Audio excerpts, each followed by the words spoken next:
Do you know the difference between the price of a product and its cost? Let me illustrate it using this short story. Once upon a time, a man wanted to get a bike for his 9-year-old son. They both went to a bike shop nearby.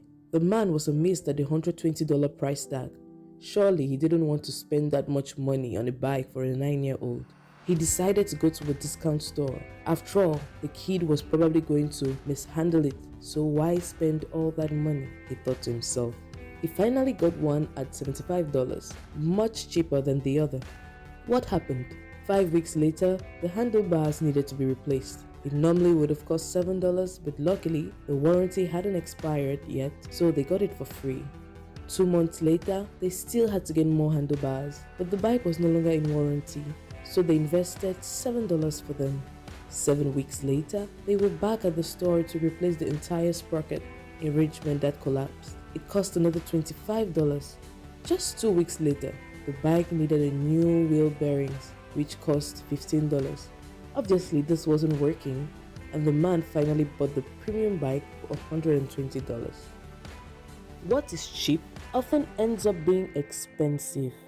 The above story shows the difference between price and cost. The price of the economy bike was $75, while that of the premium bike was $120. What about the cost? The cost of the economy bike was $75 plus $7 plus $25 plus $15, which summed up to $122.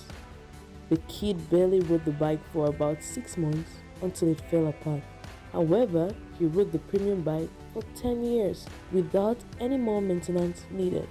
It cost $20.3 per month to ride the economy bike, but it costs $12 per year or $1 per month to ride the premium bike. Would you rather spend $1 per month or $20.3 per month? The choice is obvious. The main lesson here is that cheap is expensive. When investing in a product, don't just look at the price tag, but consider the cost of maintaining that product over time. Cheap products often end up being costly to maintain. They need to be replaced every so often. Instead of buying low quality products, invest in one high quality product that will last much longer. High quality products pay for themselves over time. Also consider buying items that have a low cost but a high value. For instance, a book. Books have low cost but offer so much value. The knowledge you get from reading a good book can pay dividends for the rest of your life if well applied.